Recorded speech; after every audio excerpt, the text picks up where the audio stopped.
My name is James Henry, and I am the GW Ghost Hunter.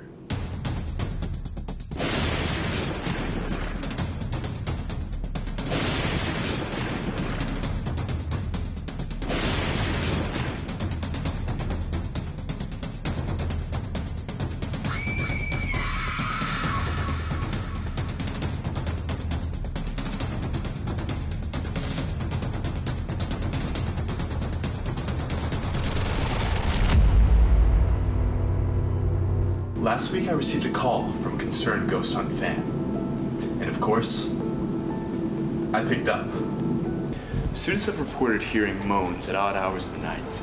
Desks have been reported creaking after office hours. Socks appear mysteriously on doors. And even the bowl of condoms vanishes mysteriously, as if GW is home to some sort of spectral orgy. So of course, I had to investigate. We're now meeting with the student who first heard these sounds. When I first heard the sounds, I assumed it was a GW employee. But then the sounds intensified and I heard the moans. I tried ignoring it with headphones, but the creaking of the desks became louder and then it was all over before it began.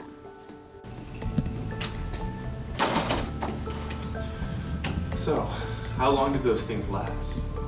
Sometimes 30 seconds, sometimes as long as 3 minutes. But the moans always started when the desks start to creak. It's the longest I've ever heard of it lasting. I'm now standing exactly where the student heard the phantom sounds.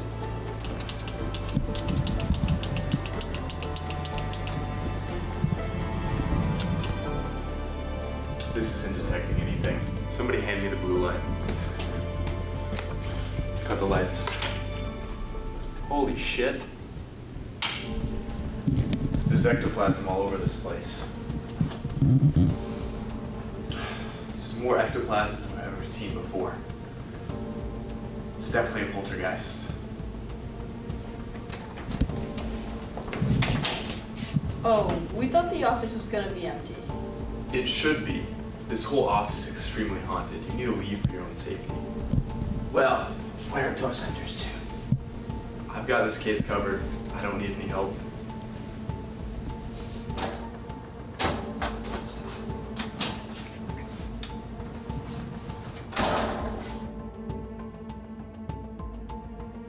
Ectoplasm has many varieties.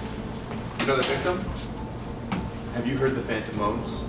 Everyone has. The SGA president is always so fucking horny. Horrific.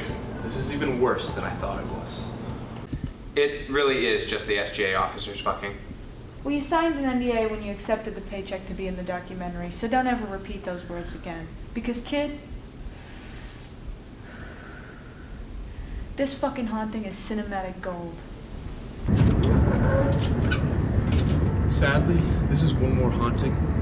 There will remain a mystery.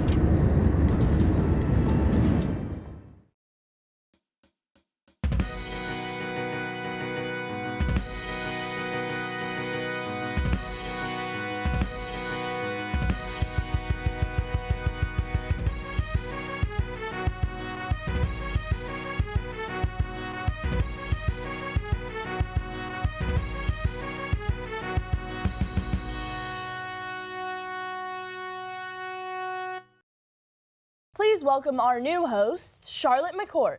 Hi, I'm so happy to be here. I worked really hard to get here and I'm just happy I made it out alive. I'm sure it was a tough audition. Audition? It wasn't an audition, it was a fight. What? Yeah, it was a fight to the death. The producers locked us in an SMPA lecture hall and we had to fight gladiator style. Now, I don't think that's true. No, it was crazy. They gave Ryan a sword and I had to use my hands and he stabbed me real good, but hey, whatever it takes. Comedy is a competitive industry. Charlotte, there was no gladiator fight for the hosting position. I mean, what are you talking about? Okay, well, if Ryan didn't stab me, why would I have this proof? Roll tape! Good afternoon, evening, or morning. I don't know what time of day it is currently. I have fought Ryan for the position of District Debrief news anchor, and I have won. And all I lost as collateral damage was one appendix. Huzzah! I am excited to be the anchor onto my apple juice. Charlotte, Headlines! Army Hammer was seen leaving a Catholic church last week with a frown on his face. Apparently, he was disappointed that the communion bread and wine isn't actually the flesh and blood of Jesus Christ. Viral Olympian Ray Gunn has been ranked the #1 breakdancer in the world by the World Dance Sport Federation. In similar news, I've been ranked the #1 comedy host by the World Student Comedian Federation. Former President Jimmy Carter turned 100 this past month, proving once again that age is just a number. Water surge prevention technologies are undergoing major innovations with the increased number of hurricanes hitting populated areas. This is really well timed as Gladiator 2 starring Paul Mescal and Pedro Pascal is set to release this November. Let her rip. Boar's Head recalls millions of deadly products after a deadly listeria outbreak. District Debrief was able to get our hands on the boar's live reaction. The National Zoo welcomed in 2 new pandas, a male named Bao Li and a female named Qing Bao, for their panda conservation program. Zoo officials want us to make it clear that Bao Li was not involved in the Diddy freak-off parties. Joker 2 was released this month in theaters, but is bombing at the box office. Therefore, if you're happy and you know it, you must not have seen this movie. Good for you. In the most pressing election of the year, Fat Bear Week, voting had to be delayed after one of the bears killed a fellow contestant. Voter problems because you killed a bear. Tell me about it, said RFK Jr. Sammy, what are you doing? RFK isn't relevant anymore. I don't care, I'm doing another one. A Chinese aquarium's star whale shark was revealed to actually be a robot. I know, said RFK. Megalopolis released in theaters. After a questionable ruling in Jeopardy, fans are proclaiming Ken Jennings blows it again. I thought this was a trivia show. Hello, my name is Randy, and for as long as I can remember, I've always wanted to be revolutionary. When I was young, my parents died in a freak patty cake accident. Since then, I've lived with my grandfather in Harper's Ferry. Now, I always heard plenty of stories about his life, but the ones he seemed to enjoy the most were about his time in college and being a fan of the greatest football team east of the Potomac, the George Washington Revolutionaries. Wow, I remember this pass. We won the championship with this one. You know, back in the day, we used to always say, "Throw it, Joe," whenever the game got close, because let me tell you, Joe Whiteman, our quarterback, whenever it mattered, he'd always deliver. Gotta take a look at this. Wow. Oh, wow. That's him right there. Man, this team was so fun to watch back in the day. You know, it's a real shame we don't have any internet here in West Virginia. Otherwise, my Saturdays would be booked. Yeah, I bet. Don't worry though. When I go there next year, try out for the team, and make the team, I'll send you VHS tapes of all of our games. And then, the colonists threw the tea into the harbor in rebellion against the British. Now, I imagine those fish were a little bit wired afterwards, right?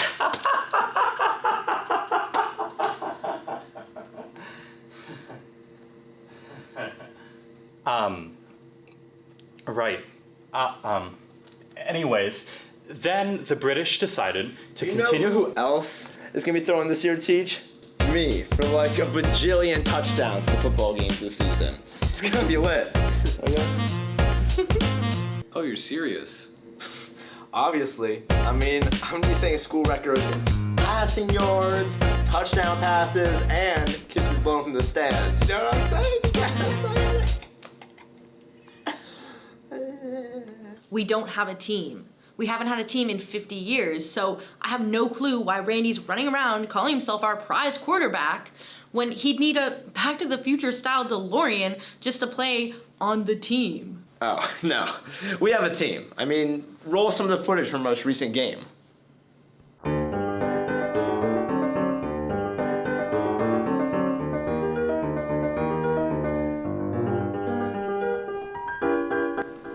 Why is it so grainy looking? Well, I'm sure that if someone actually gave us a proper budget, then you'd probably have the 4K color camera setup that you always wanted. But you know how stingy colleges are with their football teams, so I guess we'll just have to wait a while. And the music, it sounds like it's from the 1920s or something. I don't know. It must have been like pre-installed in the cameras back. Why are you even asking me these questions? Okay? I don't know any of this. I don't know much in life, but there is one thing that I do know. Being the best quarterback that GW's ever got. At least since Joe Whiteman. Oh my God. And that is why the Russian winter prevented the Germans from taking over Russia during World War II. Now, if only they brought some heavy blankets with them, am I right?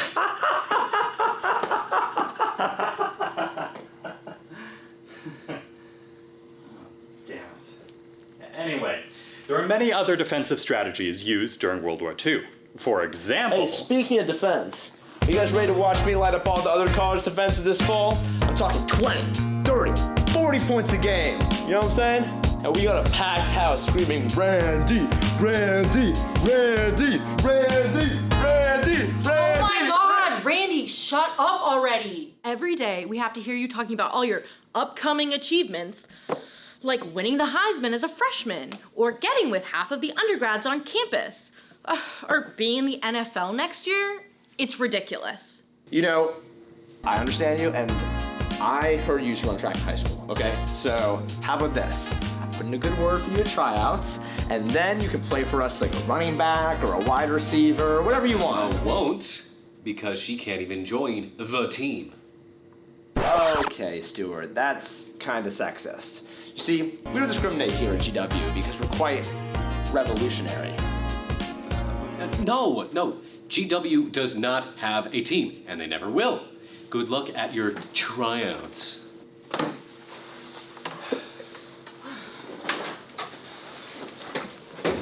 Come on, there's no way you're saying that we're the 17th largest D1 school in the nation and not have a football team. That's ridiculous, right? Right? At this point, I think he's on drugs. So, what are you doing for your tryouts? Well, it's top secret. I mean, after all, I wouldn't want people knowing my training regimen. Like, what? Dude, I like low-key feel bad for this guy. He doesn't... 3, 4, 3. Hey, expert 1. ABC 1, 2, 3. ABC 1, 2, 3. Set up.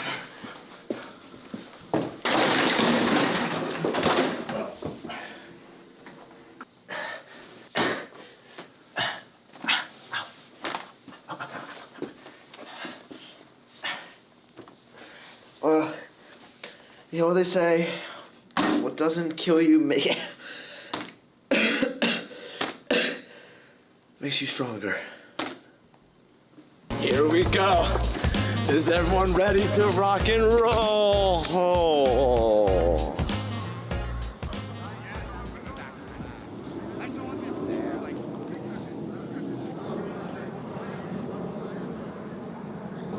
Hey, excuse me. Excuse me, sir. Excuse me, sir. Where's everyone? There'll be tryouts right now. Well, well, well. You must be Randy. I've heard a lot about you. Well, I hope good things. I mean, if I'm being honest, the team probably needs me this season. I mean, I've been their biggest fan for ages. Ages, you say? Yeah. My grandpa always showed me highlights from their championship team when they had this incredible quarterback called Joe Whiteman? Yeah. Yeah, but how do you know who Joe Whiteman is? Well, son, you're looking at him. Get out. No. I can't believe I actually met you. You're like my hero. I mean, this is incredible. This is incredible. Thank you so much. But like, really, like, I mean, how's the team nowadays? It's gotta be good, right? Randy, there ain't no goddamn team. What? Yeah, buddy, you're about 50 years too late. They haven't had a team since 1966. Plus, you think someone like yourself would get on that dadgum team? What's that supposed to mean? Listen, son, you're 6 foot nothing, 100 and nothing, and you ain't got a speck of athletic ability. That's it. Figure a light breeze could knock you over and send you to the hospital. Oh, well... You wanna play pickleball? Gee, would I? Pickleball. giving overgone athletes a purpose since 1966. Well, it's an ornery world out there, and we're realists on this show. So we're introducing a new segment. Without further ado, please welcome our resident complainer, Jacob Schwarz, for 60 Seconds with Jacob Schwarz. I have a deep appreciation for food. I've grown up watching the Food Network since I was a child, and I could not wait to dive into the food scene when I first got to GW. There are countless food options across Washington, D.C. In fact, iconic American celebrity chef Ina Garten has recently named a cheeseburger she ate in bourbon steak in Georgetown as the best burger she has ever eaten. The next step is to get the barefoot contestant to come to cook for us at all the W dining halls to avoid any more of the food poisoning that has affected several students on campus last year. Speaking of food poisoning, the dining scenario from last year is a fucking disgrace to the dining halls across the United States of America. Or as Gordon Ramsay might say, it is a fucking disgrace to the dining halls across the United States of America. First of all, there was a pushpin in one of the cookies in the Shankman Market. That's not a cookie. That's a Cookie Monster. Literally. C is for cookie, but this cookie's not good enough. Shut up. This is SMPA Studio, not the Vern Black Box Theater. Sorry. No singing. Sorry. Anyway, next up, we have several reports of undercooked poultry or meat of some kind within the dining halls. It made me want to run away and scream. Well, then scream for us. No. Jacob. Fine. Ah!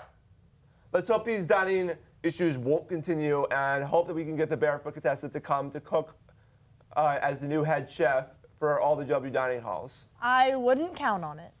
We just got to keep our hopes up. Anyway, that's all the time I have. Thank you for your time, Sammy and Charlotte.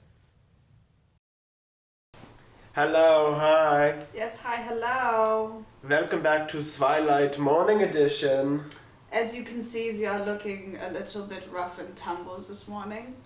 This is only because we are not losers and we were at the club last night. Yes, the club. Fritzi, where did you wake up this morning? Lisa, thank you for asking. I woke up in the district alley surrounded by half-smoked cigarettes.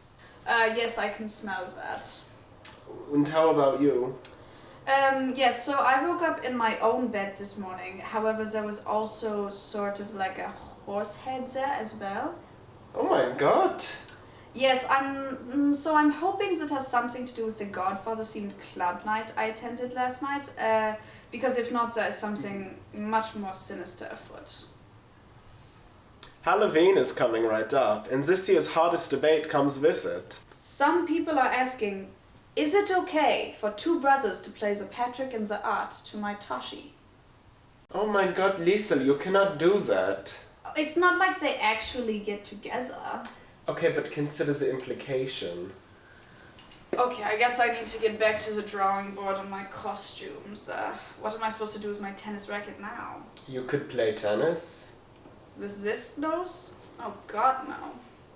This upcoming Halloween is so confusing. Und I know, how will we now want to dress up at the club? The ongoing debate of the season is, of course, when to get blackout drunk while dressed as a sexy version of anything you'd like. I love America.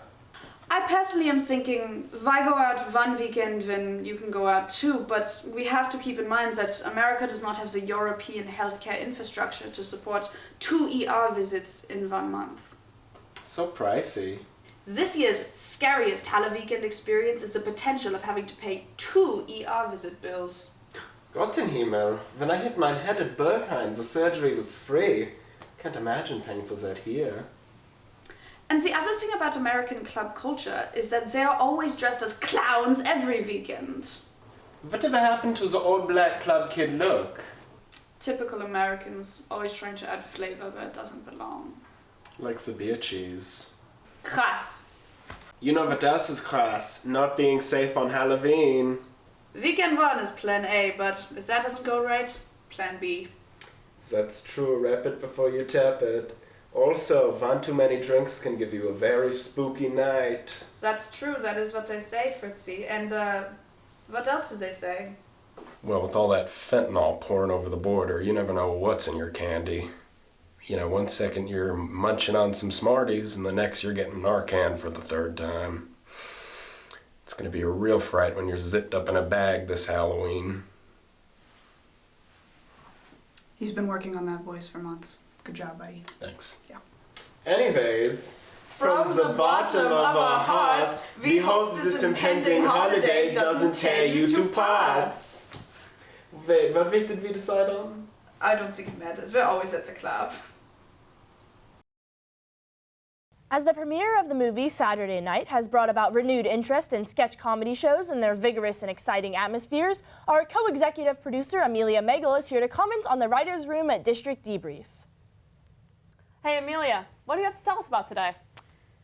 Okay guys, I saw this movie and the entire time I was watching, I just couldn't stop thinking about how similar District Debrief is to Saturday Night Live. We have one meeting per week, and it's on Mondays. We're not exactly America's most iconic sketch comedy show. Our meetings are Monday nights, don't you forget? They start at 8 p.m. and sometimes they actually run till 9:15. And that is so gritty of us, so edgy, so groundbreaking, as everyone hates Mondays. I mean, I guess. And our shoot atmosphere, so tense, so dynamic. We shoot Fridays at 8 a.m. We have the budget for 2 boxes of day-old donuts and 3 scripts. Less than half of our members show up at most. And again, that is so edgy of us, so brave. We show up alone, scared, shaking in our boots, ready to take on all the unknown challenges of an in-studio shoot. Yeah, we have a 34-year-old advisor. Hey! NBC forces SNL to have censors too. I mean, Studio 8H, SMPA 5th floor, the parallels are striking. They do both have hallways. Saturday Night Live is live, in front of millions of viewers across the country. They have one chance to get it right. We get like unlimited takes. Our episodes are posted the following Sunday of our shoot. That's like a full 10 days later. Ladies, our last YouTube video, 250 views. And I happen to know that my grandparents watched. Guess where they live? New Jersey? Yeah, that's across the country if I've ever heard. Yeah, that's like at least 2,000 miles away. Okay, well, what about the SNL famous sex, drugs, and rock and roll? Oh, don't even get me started on our shoot after parties. Not while we're live. Let's just say the GWTV 4th floor office, it's like a blizzard in there if you catch my meaning. So tense, so edgy. Again, we have never, ever been live. Our shoots end at like 10:30 a.m.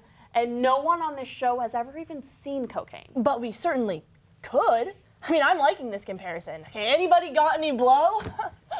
Sammy. I mean, you're just mad because I'm the Chevy Chase in this situation. I feel like you don't know what that means. Look, Charlotte, I'm not gonna argue with you if you're not gonna believe in this show like I do. All I'm saying is that Saturday Night Live is an iconic pillar of television that's endured for 50 years now, with a winning cast, hilariously witty writers, and charismatic, gorgeous, trailblazing executive producers. That's literally us. 10 days later, from the School of Media and Public Affairs, it's Friday morning.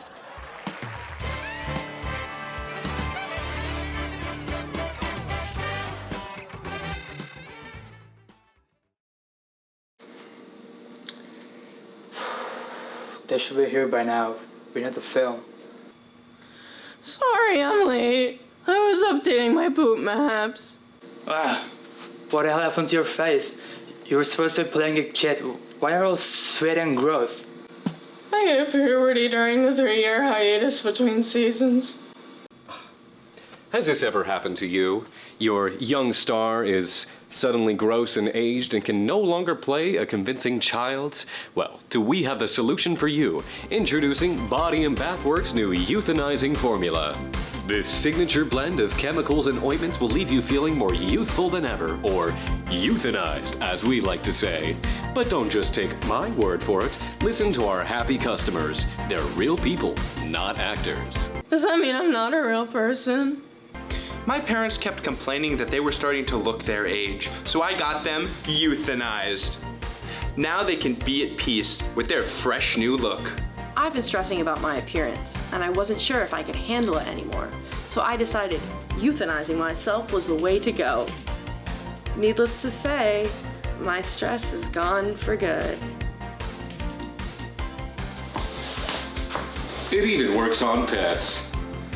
My little guy's still just a kitten, but he's growing up fast. That's why I took a trip in Advanced Body and Bath Works. So when he gets older, I'll get him euthanized right away.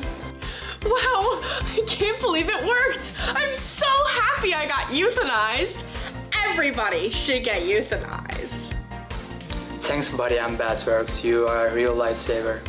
Now, let's go and shoot your grizzly death scene. Get yours today and experience that euthanizing feeling everybody's been dying to try. Well, Halloween may be right around the corner, but we here at District Debrief know that the scariest gathering this fall season is Thanksgiving during an election year. So, in the spirit of bipartisanship and all that's spooky, we wanted to treat our viewers, all 17 of you, to a little something special. Please give a warm welcome to the ghost of George Washington and his handler, Marie. I'm sorry, handler?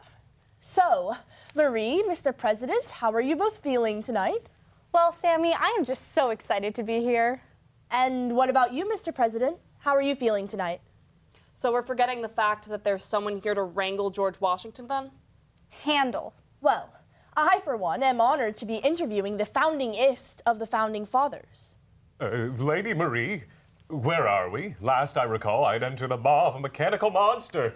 Then my ears did pop, and when I'd exited the jaw of the beast, the entire floor had transfigured. You took the ghost of George up an elevator? So, the automaton has a name. Tis but a trick of the eyes, good sir. But what of the illusionary devil boxes displaying our likeness, or the miniature suns held in captivity? Surely this is the work of witches. The TVs and stage lights? Those were the work of our electricians. You, Mr. President, sir, are located on the 5th floor of the SMPA building right here at the George Washington University. The George Washington University? Marie, I was under the impression this was but a modest interview, and now it is revealed to me that I am housed in a monument to the devilry that bears my namesake. What trickery is this? Sorry, guys, he doesn't get out much. Pardon my brevity, sir, but what would become of this world if the multitude of heaven's mysteries were ascribed to hell's monstrosities?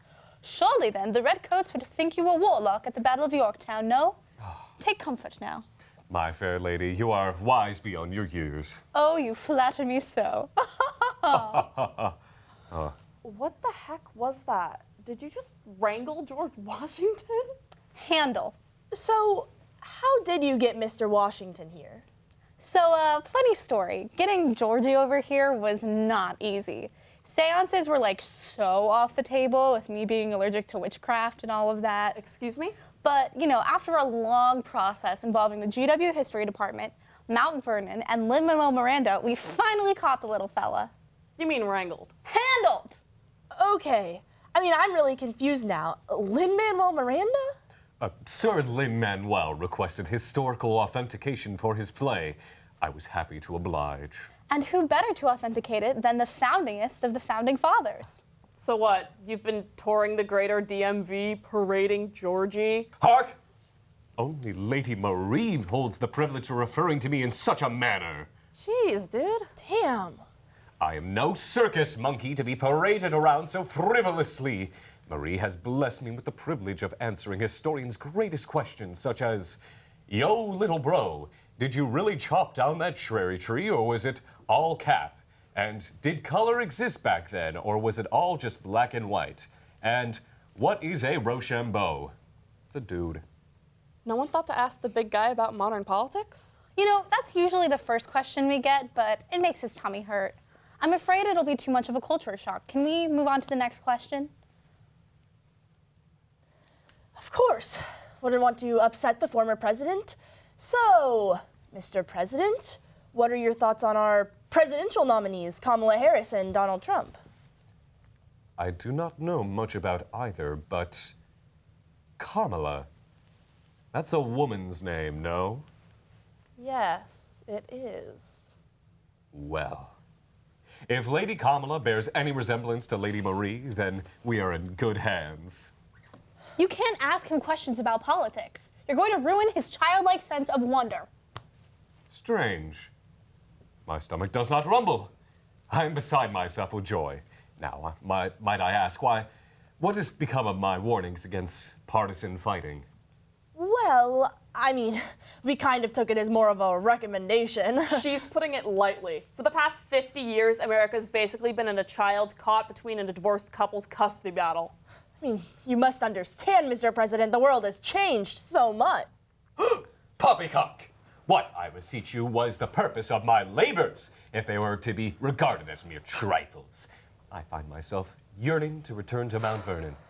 Lady Marie, if you will. Are you certain, Mr. President?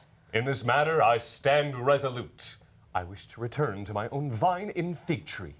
A good day. The folly of muttonheads has ruined my perfectly good country. Well, good going, guys. You got George all riled up. Do you know how long it's going to take to calm him down? Huh? I did not get stabbed for this. We know it's been said, but please have a safe and fun Halloween. Sammy, what's the scariest thing that can happen on Halloween? My friends who are dating and dorm together start fighting. My roommate throws a pregame and now there's something sticky on my bed. Oh, chills. My mom texts me, honey, can you call? And then I call and she doesn't pick up. Shit. X in the elevator. He's right behind me, isn't he? X's friend in the elevator. X's new chick at the function. I'm the new chick at the function. X wearing the hat that I made for him. X makes a really, really good reference. X looks really good at heist, but it's only because of the fog machine. Situationship locks in with another girl right after saying he couldn't commit to you. Oh, my marriage pact and I, who I shared the worst parts of my music taste with, keeps posting cooked up pics to Travis Scott. Spooky.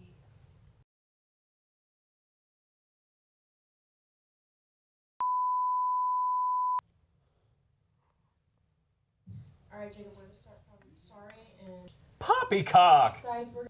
Poppycock! Poppycock! Poppycock! Poppycock! W into chat for the Rizzler? No.